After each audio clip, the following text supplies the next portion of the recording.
this box of garlic unopened for months. I had ordered some before we moved, and it was gonna arrive like after we moved or around the same time, and I figured we could plant the garlic once we got here, but we did not have time for that. So I just opened the box expecting this garlic to not be good, but it's fine. This was actually the first package we received at our land.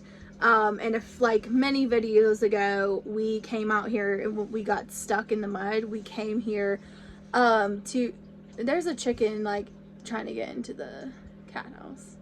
We came to put a mailbox in so that we could receive this package, and we put that mailbox in, I think, in the rain, but this is it. So this is all the garlic that I ordered. We have garlic that we saved from last year, that we grew from last year, that we saved to plant, and have no idea where it is. But this is all plantable. So I'm thinking about trying to plant what we have today, and we'll see how big it gets. We planted our garlic last year in January, I think like January 2nd. This is only like a week ago. And we had some that got big enough, but we had a lot of small garlic, but we still have a huge box of it, so I feel like that was fine. So before I actually planted, I'm just gonna plant it in our soil. Like, our soil isn't the most ideal. It's definitely very sandy. Some parts it's really clayey, but I'm gonna plant it in the more sandy part. But first I've got to separate all the cloves, and I can tell that like some of these are too soft for planting, so I have to go separate each one of these, and then we'll see what we have left. Last year I tried to keep the varieties separated, and it did not work out, so I can't decide if I'm even gonna worry about that, if I'm just gonna mix it all together. Obviously this is elephant garlic, like the cloves are massive, so we'll always know what that is. But everything else I'm just like, I don't really care if it's California early or early Italian. Like, I just want to get it in the ground and hope we can get some kind of harvest in the middle of the summer. Anything like this we are throwing away. So my plan is to kind of dig a really long trench type thing, because the soil is so wet. Well, more that the ground is so wet and there's not anywhere dry or like grassy to sit, and I don't feel like getting like muddy on my clothes. So I'm hoping I could just dig some kind of trench to drop all of the garlic in. And I'll probably start with I'll start with the shovel so that I can get, you know, a line pretty quickly, and then I'll probably use a hand shovel to do the rest. The soil comes up pretty easily, so it should be fine. But I think there's about 100, maybe 125 cloves. Last year we planted like almost 400, so we're paring it down. And I'm gonna see if maybe our neighbors wants the rest of it to plant, because there's like at least another 100, 125 cloves that someone could plant. So yeah, I better get started digging. Also, Casey is inside cleaning up the inside of the camper. It gets so dirty and messy in there with the rain, so she's in there kind of like doing dishes and all that stuff, and I'm working on the garlic. I'll let you go, just need some time. At your own place, you need to find your way. So I came into the tiny home to look for Casey's hori knife so that I can dig some individual holes for the garlic, and I just wanted to show you this view. Here are the windows that we put in, and our little view of the chickens over there. This is allowing a lot of light in. This light that's on me did not exist over here. It was a dark corner. So it's actually allowing the sun to provide a little warmth in here. Like, it just got above freezing outside, but it feels just like a tad bit warmer than it is outside. So that's nice. When we get our windows on the back, There'll be a window here and then a door with windows in it right there. This is where the sun sets, so we'll be able to watch the sunset out of that window. And that will provide a lot more light in the afternoon hours. Very excited about that in the near future. So I'm planting on a hill here, and when you're going straight in the ground, I've heard that doing a curve, like in the curve of the hill, that helps with runoff and all that good stuff. So this is the first bed that's going in, and I imagine that we will plant more things in the ground, so I just figured I'd go ahead and do it in a curve. We have plenty of space on both sides to do lots of in-ground beds if that's the route we go. If not, this will just look like a silly little curved bed, but I'll be happy to have garlic, so it doesn't really matter. But yeah, that's why I'm doing it in a curve right now. Wow.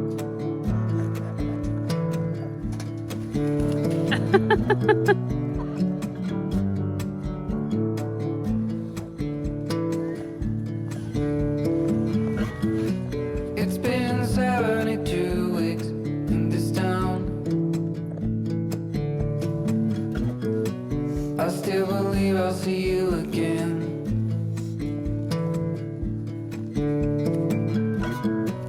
No matter what, I got off the ground for something that matters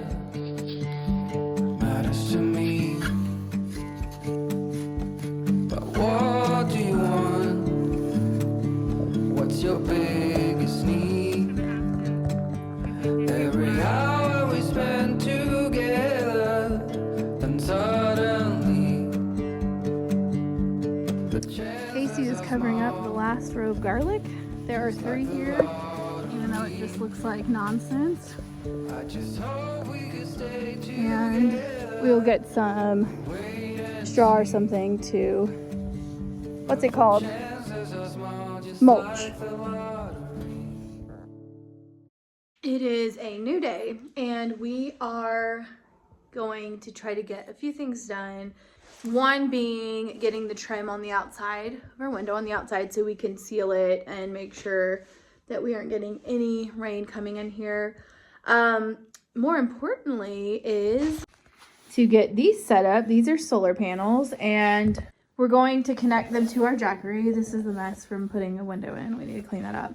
We have been leaving the jackery over here because our internet, we got it rewired to the house instead of being attached to the camper. Now it's in here, which is not fun because we aren't living in here. So our internet, we still get internet at the camper, but it's not great. But the jackery has been staying in here so that it can power the internet.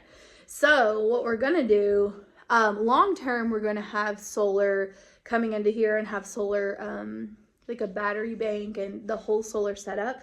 But right now the jackery is just like kind of the whole system in one piece, and we have it. So we're going to wire this kind of like we did in the van, where we wire all of our 12 volt stuff, all of our solar stuff to the jackery.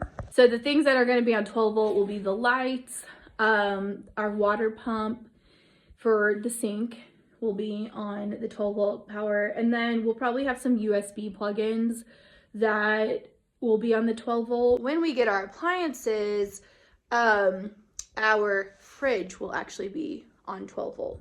Our actual long-term plan is to have 24 volt, which is like the solar stuff is like its whole other thing. So when I say 12 volt, just know that I mean DC power, not your standard AC house power. It's more like RV power. So that power is what those things are going to run on. And we will have to run regular AC power for a few things. One being able to charge like our computers, just a few little things like that. We would like the option to plug in a space heater or something like that if needed. So we're definitely going to have like your 3-prong plugs, those outlets, we're going to have that. But a lot of our main stuff is going to be run on that DC power. And that means that we actually could have everything we need in here, minus charging our computers. Although the jackery has an inverter in it, so we can do AC power. Like, we need to plug our computer so we can use the Jackery. But other than that, we'll be able to basically get this house functioning without doing our whole solar setup right up front. Okay, all that to say, we're gonna try to set up like the tiniest solar setup, because the sun does shine like mostly on this side of the house where the window is. We have all the stuff and the solar panels to get those 2 solar panels out and plugged into the Jackery, so we're getting power when the sun is out. And we've had them for like a month now, but there's so many things to do. It's hard to put that in the front, but today we were like, we need to do that. We have that option, and we would like to stop using our generator so much. So today's the day that we're gonna try to get that set up.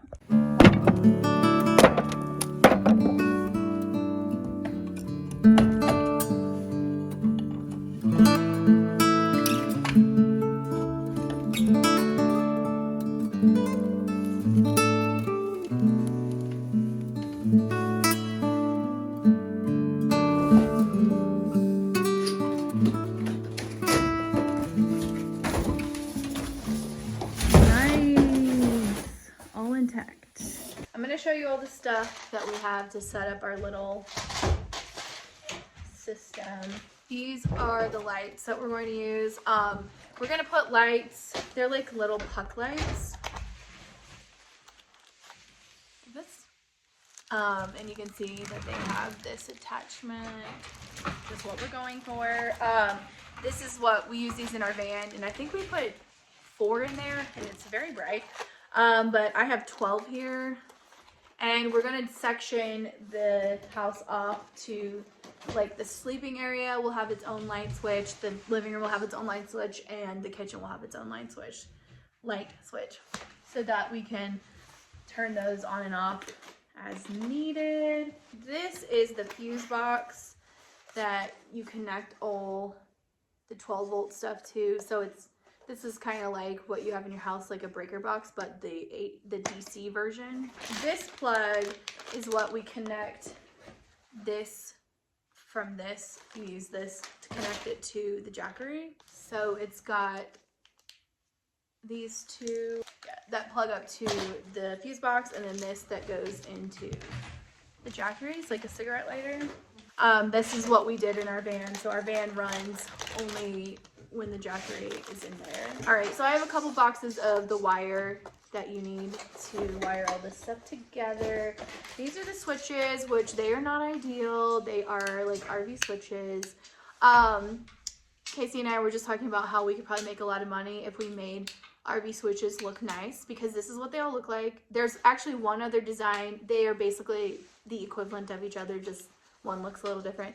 And they're just like bulky and ugly, and so that's what we're going to use. But it would be nice if you just had like a less intense switch, because this is just a massive, I don't know, it looks like a toy switch.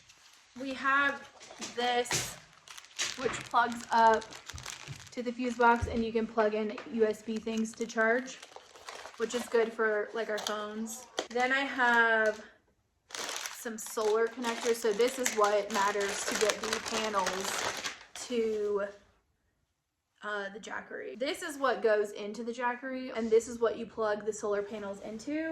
And then to plug the solar panels up, you have to have another thing. These are how you plug the solar panels in together.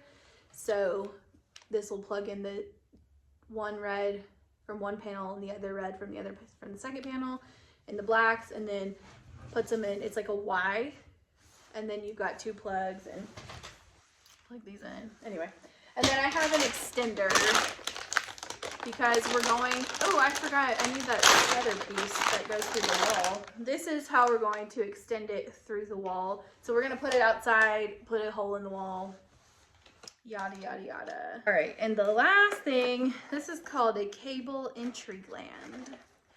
Okay, bigger than I thought, even remembered. So this is what we're gonna put on the side of the house, and you glazed over entry gland. Like, that was not significant. Yeah, strange name, but it's what you put on so that we can like seal this and get the wires through here without, you know, having a leak in the house. You know, I just realized is that these are like, don't even have like screw holes. Maybe I could drill it and do that. Cause I bet you just use like a glue. Okay, so that's all the stuff that we have for the little temporary solar setup. Our Jackery came with 2 solar panels, but what's annoying about the Jackery solar panels is they can't get wet. So that's why we're gonna have to do this whole setup to get the solar panel power to the Jackery. What is good is we'll be able to use all of this stuff when we get our real batteries.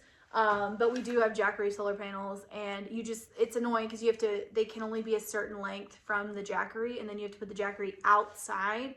And so you have to move it in and out if it rains, and you can't leave it out overnight. I mean, you could, but it gets so cold it would not be good. Anyway, we better try to get this going if we want to see if we can get any solar today.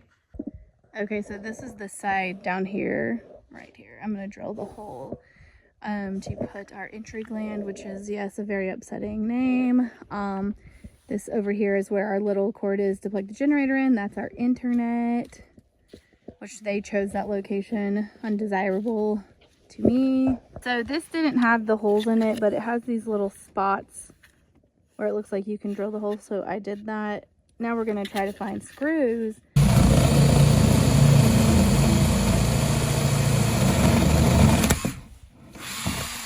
These are what are gonna stay outside, and then the other end we are going to put through these holes. We're going into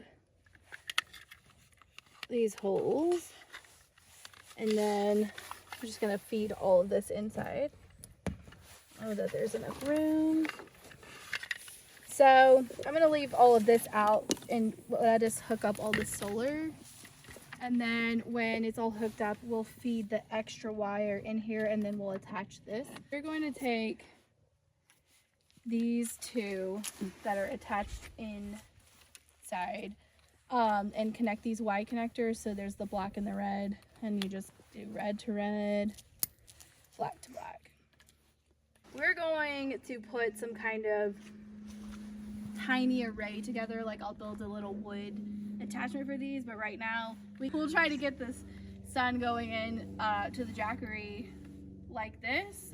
Go ahead. What you're gonna do with this setup is just take one of the reds and one of the blacks, and that will go to one solar panel. I'm gonna take these off, but this is a red. You can see it has a red ring right there, so that's attached to the red.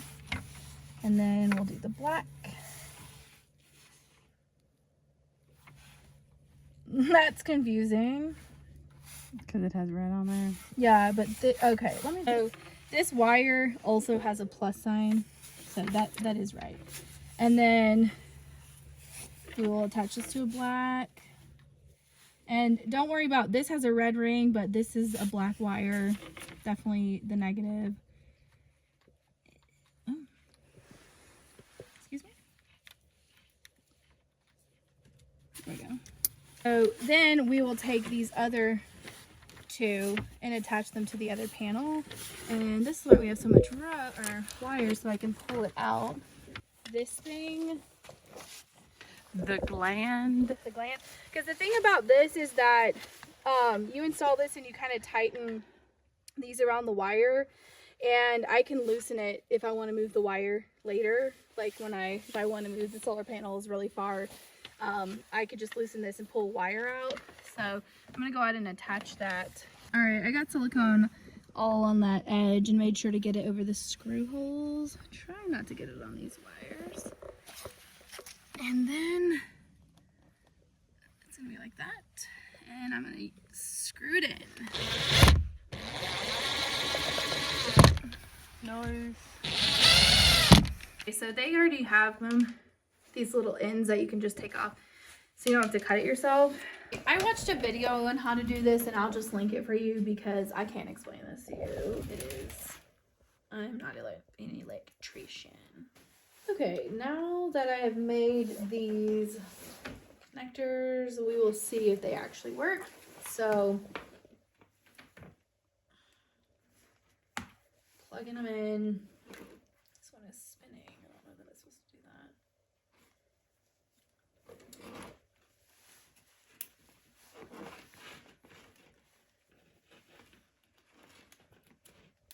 Okay, and then we're gonna plug this into the Jackery. It's very all right. We're getting 8 watts from the solar panel. I feel like we need to go move them because the sun is definitely moved now.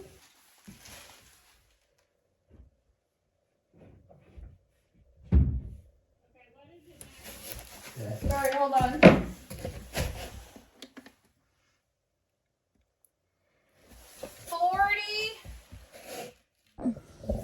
Okay, so this is what we have going on here. You can't tell as much on here, but you can tell when you look up here that the sun is definitely dappled because, okay, ma'am. Yeah, the sun stays kind of behind the trees all day. So we're definitely going to be dealing with the dappledness all winter long. Both of these panels are 100 watts each, so the maximum we could get is 200 watts, and we're getting like 53, which is better than nothing. And it's kind of annoying because on this side of the house, like we're on the back right here, and then in the morning the sun's on the side, so we're kind of going to be like moving it back and forth, and kind of want to do some kind of stand that swivels so it's easier to turn it. But that's what's happening.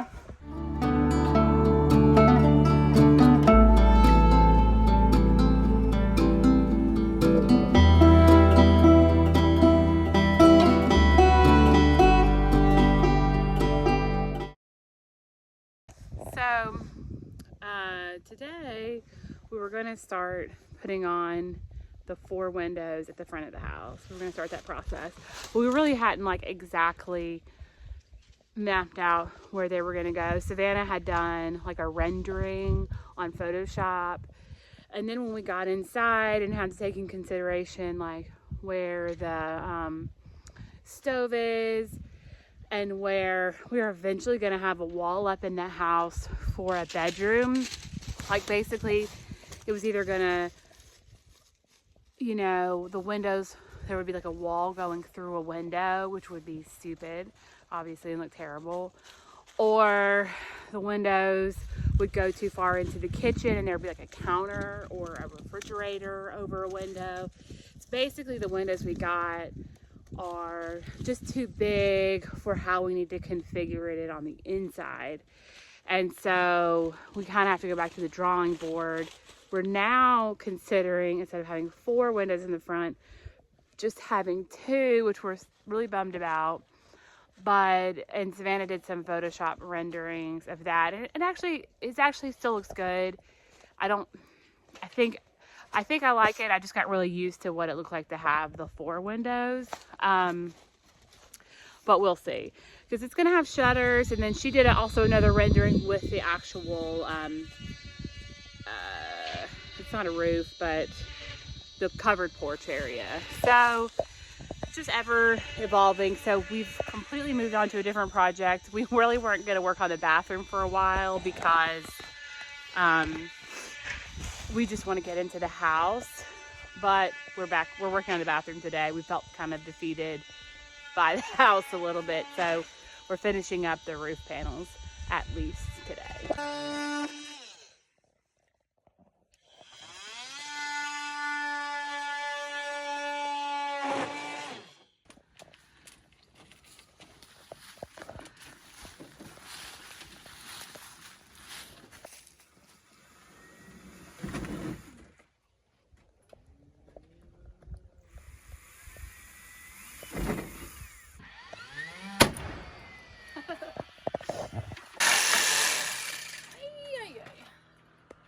Don't try this at home, folks. That's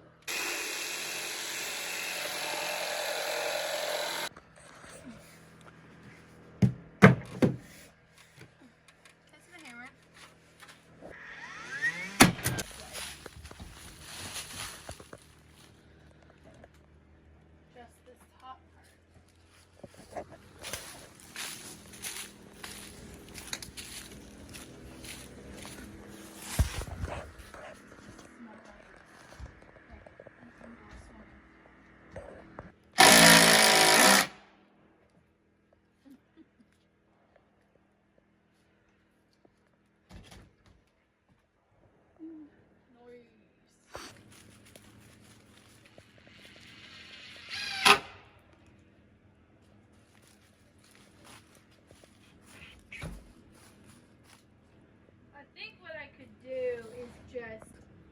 So, oh look, that's how those doors are going to open, close it. Yeah, so we know there's this gap. It just how it worked out.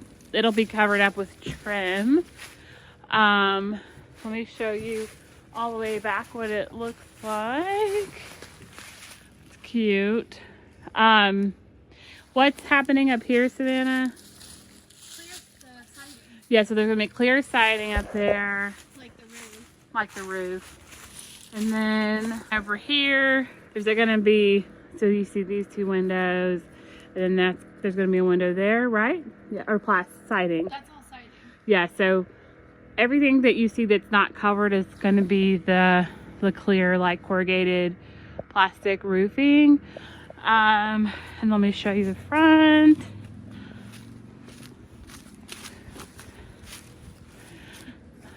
Love that two-tone. So there's actually going to be a window here and a window there. And then obviously we're going to paint that white and put a door on it. We, again, worked on the bathroom instead of the house. That may be getting prioritized again. I don't know. Just kind of, oh gosh. Sometimes the house is really frustrating. The bathroom has its struggles for sure. But just depending on the day, kind of changes our mind about what we feel like is most important. We can't go wrong. Finishing the inside of the house, finishing the bathroom, they're about equally important and necessary. So we can't go wrong. So we sat down the other day and we kind of wrote out all the lists of the things that needed to be done in the house and the things that needed to be done in the bathroom. And then we kind of estimated how many days we thought each project would take. Well, we've already been wrong on that. But it just gave us an idea of, okay, it actually made it feel less overwhelming. That was encouraging because if everything went smoothly, if we worked nonstop every day, we could get each thing done in 2 weeks. Of course, things don't run smoothly. We didn't account for like weather. It's supposed to snow for like 3 days. So in Savannah, we put the floors in the house, and that was like, it seemed like such a big project, and it was really hard to kind of do it at first. Once we got the hang of it, but it was just kind of tedious. And we haven't even really been able to enjoy that task has been completed because, one, we're not in the house. They're pretty dirty. And so there's so many projects that you have to do that you're like, that's great, I did that one, but I have like 50 million more. I look forward to being here and just enjoying nature and not having a project. I think when you're homestead, there's always something to be done. But anyhow, that's all.